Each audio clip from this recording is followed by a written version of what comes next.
Success Insight shares the stories of the people with passion and drive who make things happen in the world. Here's your host, Howard Fox. Hello, everybody, and welcome back to another episode of the Success Insight podcast. Our guest today is Dr. Bob Raleigh. Bob is the author of The Search for Why, a revolutionary new model for understanding others, improving communication, and healing division. In Search for Why is going to be released actually within the next week, January 19th, 2021, which means we are in the new year. And our podcast today with Bob, what a fantastic topic to kick off the new year. And let me give you a little bit of background about Bob. In his groundbreaking book, the reader is going to be introduced to a new behavioral model that explains what drives us and why. To provide some context for that, I want to let you know, Bob is the founder and managing partner of PathSight Predictive Science. Previously, he has had the role of a CEO for Rockefeller Consulting, and he's even been a television executive. We'll definitely have to learn more about that. He holds a Ph.D. in psychology from Syracuse University. Bob Raleigh, it's a pleasure to have you on the Success Insight podcast. Thank you. Thank you, and it's a great omen to be first. You know, it's always good to be number one. Fantastic. So I hope you had a very pleasant and safe, healthy holiday season. We sheltered in place, and it was great. Fantastic. As I was introduced by your publicist, and they said, you know, we've got this great guy. He wrote this book, The Search for Why. And as I was reading the description, I was thinking to myself, how did this man time the writing of a book for everything that we're going through between COVID-19 and the election season? And I definitely want to hear that why or that how. But I wonder if you, for our guests, can you provide a little bit of context and background about who you are and what led you to want to write this wonderful book? Sure. Thank you for that great introduction, too. I went to Syracuse University with a history of being curious about people, which is not surprising for a psychologist. But I was always interested in the mechanics of who am I talking to? Not who are they, but how do they see the world? I went from that to practice for about 10 years and then got the itch to be in the corporate world. And I went to Sperry and Unisys. You're dating yourself, by the way. I know. I'm sorry about that. I thought that as soon as I said that. But Unisys was the parent company, and they introduced me to an AI laboratory that they were running, trying to figure out how do we take the knowledge of a Nobel laureate economist, put that on a workstation, and create expert systems. Well, that was way early for that technology, but it opened up my eyes about the notion of technology and data and psychology all working together. So I moved on to that and spent a fair amount of time in the television business and worked in marketing and research and sales, and ended up with Aaron Spelling, and we did some remarkable things. Then I got the urge, because we did a lot of really interesting research about how to promote shows, who was going to watch shows. A lot of this research was on our own. Unfortunately, it was one-off research. It wasn't tied to a real theoretical point of view that we could plant our flag there and say, this is helping to understand this. So I decided to come back to New York from LA and started working with the Rockefeller Consulting Group and ended up founding PathSight because we were looking at the revolution of digital telecommunication, and we could really imagine the time when you could have custom communications and programming and the like. And at that point, I said, I've got to get back to looking at why people do what they do. And about 2 years ago, I set up to create that book. When you think about the book, I mean, could you have imagined the information and the context for this book, you know, the researching the data, science, communication? I think it's always been important and growing importance, especially since everything we do is tracked in some shape or fashion. I mean, you and I are having this conversation today. I know for a fact, I don't know how it will happen, but I'm going to go on Facebook later, and all of a sudden, I'm going to be presented with ads that I was just having this conversation. And it's uncanny how that happens. Could you have imagined how timely, I guess for the sake of a better word, for what we're going through today in terms of we have a society where we're getting increasingly polarized in how do we take this information that you are presenting through the book, Search for Why, how do we begin to take information that you have, your expertise, and really change the conversation of what we're experiencing right now? Well, it's there's about 8 questions in there. So I do that a lot. Sorry.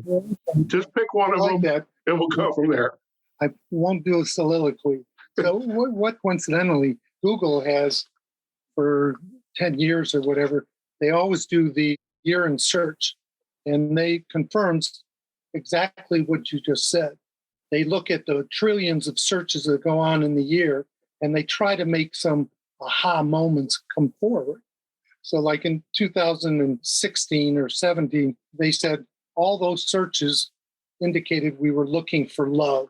And 2017, it was, how do we do things? And then 2014, it brought up good things for the world. In 2019, we were looking for heroes.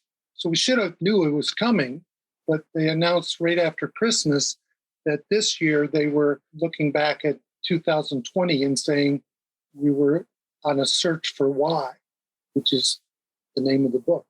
So it really confirms that we were on the right track anyway. So one of the questions you asked begs the question of how can we contribute to the body of science around such a complicated question? And I need to say that early on, we were working with some brilliant scientists.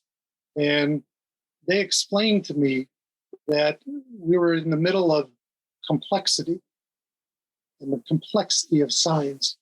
And what that means, or what they told me, the real ahas come from having a strong theoretical point of view.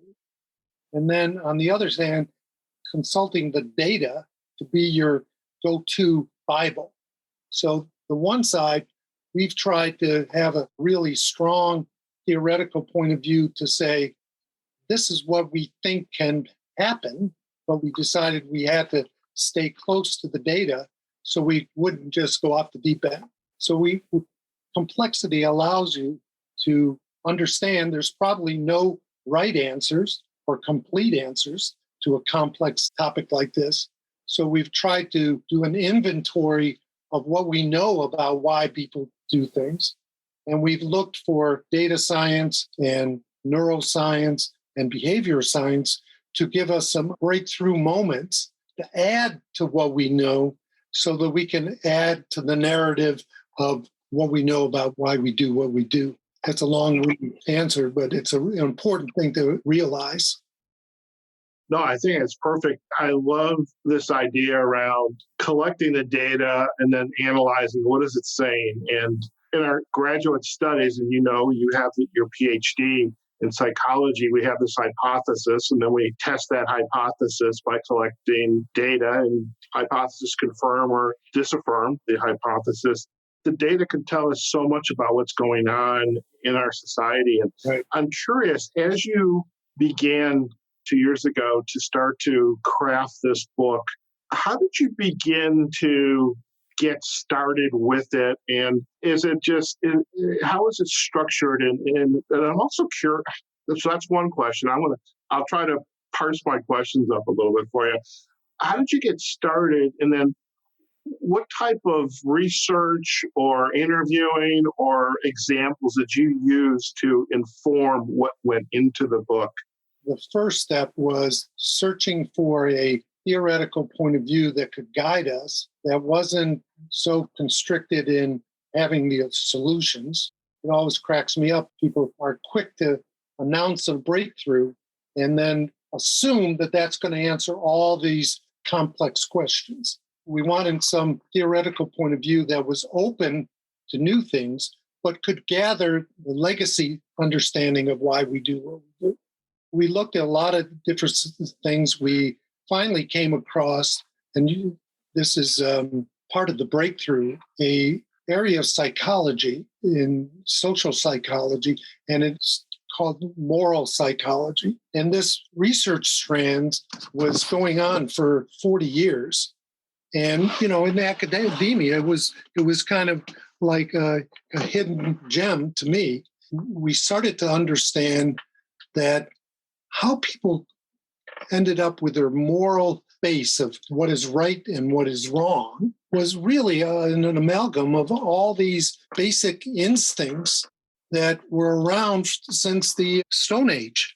And so the thought came to me that if this theoretical point of view could define how people's judgments come to fruition, don't you think they might have an opinion on what kind of a car you're going to buy, or what kind of a friend you're going to be, or something about the more mundane things of life? So we set out to look at that as a theoretical point of view to add all these other instincts and likes to it.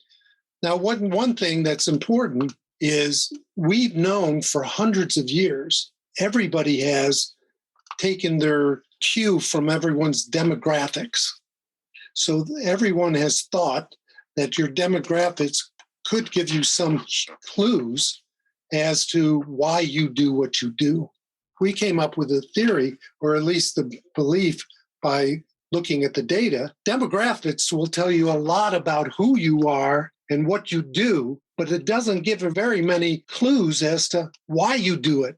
And so we set off to take this moral psychology and marry that with what we know about demographics and put those two together. And we think we found a really unique way to understand the differences between people because of how they think and engage the world, as opposed to their age, gender, ethnicity, income, education, and the like. So that's where we ended up.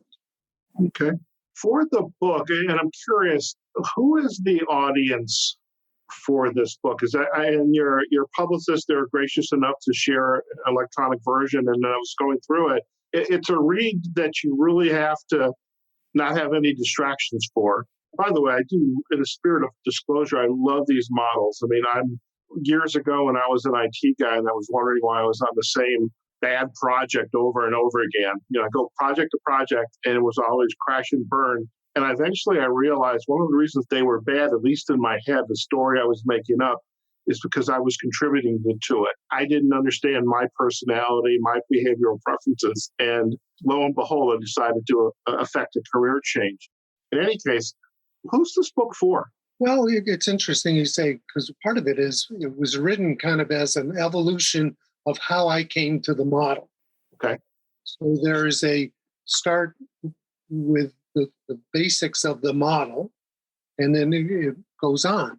So you can be in a category of self-help and people liking to understand the building blocks of their personality, their ethics, their moral judgments, and those kinds of things. And if you understand that, how can that be bad for you? Then if you go to the next layer, what I call the ecosystem, this is when you're at work and socially, how does this instinctual pattern that you have, how does that interface with your work task?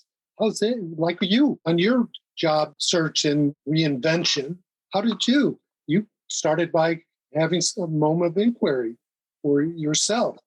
And so we think that we've launched a program that works with companies to do job searches and recruitment based on the culture that they're asking someone to come and join. So you don't just go out and who has the highest GPA from an Ivy League school. You now have the capacity to say which person is going to fit in your job better. And we can make those determinations. So we said it, the building blocks of a person, the ecosystem, and then for research, we really think there's some wide open questions to be answered at the population level. It's not a page turner, I don't think it's unterminable. No, I enjoy it. And I think it's fascinating because I work with organizations on occasion, not always, but it's clear after the initial conversation with the potential client that before we can go off and hire someone or recruit someone, or we really need to understand their culture. And is the culture in serving them, or is it getting in their way? And these tools are very effective if they're used appropriately and they have the expertise around them. And how does this model, is this interview based? Is it an assessment tool? How is the model introduced to your companies that you're working with? The answer is yes. Okay. Okay. It's all of those things. What we've done by blending these moral instincts with demographics, and we think that we tap into how people think about their age, how people think about their ethnicity and their gender, not just listing those as characteristics. So it really marries up a evolutionary understanding of how they come to understand who they are. By doing that, if we know which instinctual pattern you operate under, we can link it back to these profiles of people who share that pattern of these instincts. And the world opens up in terms of how we can conceive of how these people think and what they want to buy, what they want to join, what they want to vote, how they want to vote. We can figure out who they want to love. We get those insights, but the real magic is to be able to figure out which of your instinctual profiles do you have. So now there's some survey instruments we can use. There's data analytics to look at some big companies can look at a lot of data. So without having to intrude on anyone, we can make guesses as to which instinctual profile people have. A lot of different ways between surveys and data analysis, we can come up with a myriad of ways to find out which instinctual pattern they have. What type of organizations do you typically work with? Well, we've done a lot in direct marketing. We've done a lot in, like I said, in job recruitment. We do a lot being able to answer the cultural makeup of corporations. We've worked with NFL teams. One of the best projects that we did was about 1917 to 1951. They were right up there with Look and Life and all those picture journals. It was called Liberty Magazine. And I have to tell you, they had a who's who of the illiterati of the era, H.L. Mencken and Einstein and Tolstoy.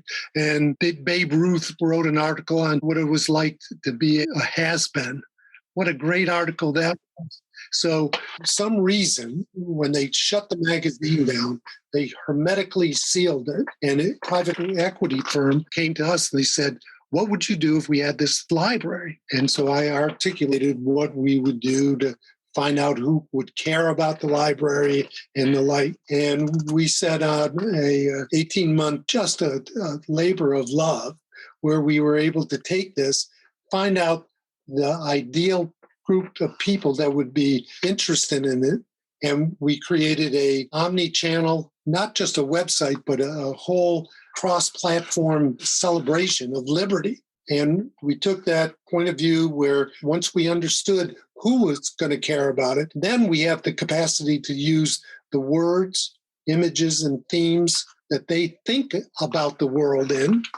And we're able to talk to them in those ways. And then they came on, told their friends. We had cross-platform.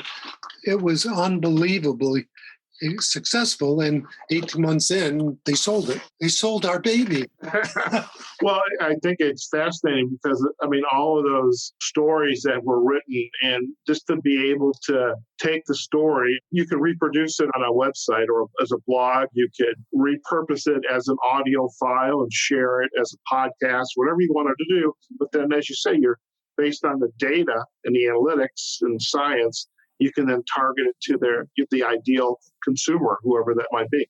And so we think that there's 5 unique patterns of these instincts. Okay. So 5 unique ways that people process their information and move towards the world. So we had one group that was a very centrist kind of a group. There's one anecdote I would share with you just to give you a sense of how this comes down to the words, images, and themes.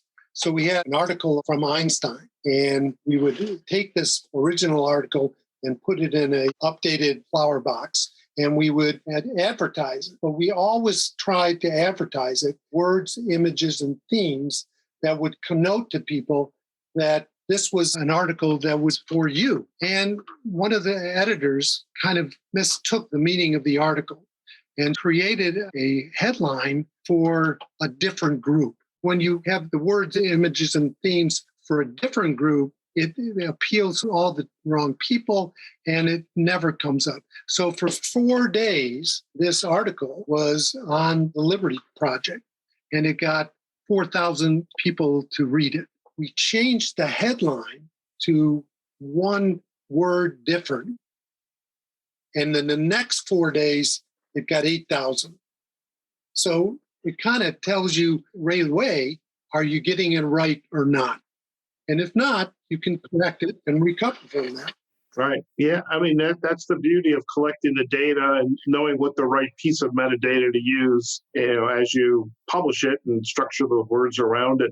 You mentioned the model and the 5 varieties. Can you share with our audience a little bit about these models? Sure. Yeah, let me just start by saying the model is based on 2 immovable objects. They are these quintessential polarizing points of view that we all see today in the tribalism of our culture, right? And they start with 2 points of view that are owned by different instinctual patterns. So this one pattern is a group that thinks about the world in a matter of individuals. They think individuals are the most important thing in the world, and they think in terms of fairness and nurturing people. So how does the world treat them? And they have an amazing array of tolerance for diversity. They like to find these new ways of doing things, and they really kind of bridle with the conformity that culture tries to put on them. So that's one of these polarizing points of view. At the other extreme, at the other pole of that continuum, is a group that really sees the world as organized around hierarchical authority. They think are winners and losers, there's leaders and followers, and that's just a natural way of things. And those people, unlike the first people that think that everybody has to be treated equally, this group has a sense that you're kind of treated as you fall in the hierarchical order. And for them, they're looking for the rules of the game that keep us all together. And like the economy, they always think of the economy as the perfect metaphor about life. There's the rules of the game. You take your chance with the dice and let's see what happens. But those 2 profiles kind of take about half of each audience, and they kind of split it. And there's 3 other profiles that we talk about in between these 2, but really they're just leaning one way or the other, and we can identify them. But these 2 ones, the big immovable forces, they have foundationally different views of the world. They're trying to create a more perfect union by negotiating with each other, going all the way back to the founding fathers. They didn't solve the problems either. So today we're seeing this play out in front of us, and with some pretty lethal consequences. Definitely that. And speaking of our current environment, how would you project the way this tool, this model, could be used to improve our dialogue? Because we're at polar opposites right now. That's exactly right. How do we do that? How do we begin that? Well, I think there's a couple things. One of the things I'll say is anyone who is ignored and feels that like their human element is irrelevant to anything else is not a happy person. And in the recent past, people who were of we call the first immovable object, an individualist, people who are into believing that the individual must be treated fairly and justly. They kind of felt in the last 4 years, they were irrelevant. They were enemies of the state. And when we look today, it turns out that we're almost returning the favor. So what I think is we have to do a couple things. One, we have to commit ourselves not to argue with people about why you think what you do, because you came upon that naturally. Your instincts conspired to give you the point of view of one or the other of these points of view. So if I'm targeting you and arguing with you about how could you think that, I'm having a foolish moment because I have no chance of changing that. Yes. And so, first of all, we need to start listening to people and saying, why do you believe that? Help me understand that. Why do you support this? How can you support that person? And listen. No, you don't have to form a judgment. But if we listen, now we can argue about how to make a more perfect union. And so I think the first thing is listening. And then secondly, I think we've got to start local. If you get involved with something you care about, you can work with people across the aisle because you're invested in something in your locality, and you find how you can work with almost anybody. I did a podcast earlier this summer. They were, I would say, political activists. And one of the questions I had posed to them was, how do we change this dynamic? And they were really, what you just said is like spot on. We can have our differences, but if we can agree on something local that we both care about, that tells us we can work together. Exactly. Yeah. Exactly. Very good. And so I think there's ways, and we've seen that happen.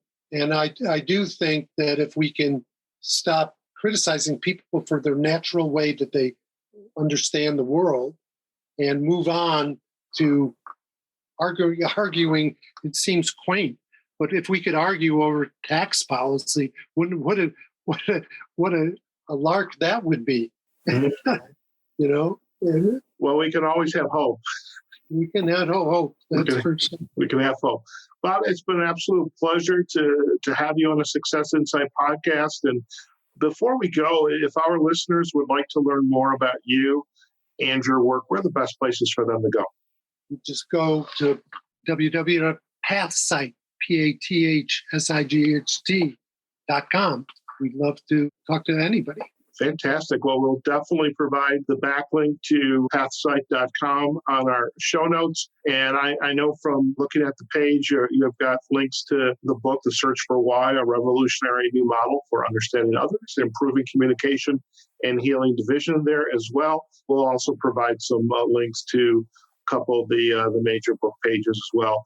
Bob, again, it's been an absolute pleasure to have you on the podcast. And thank you for kicking off 2021 for us. Appreciate it.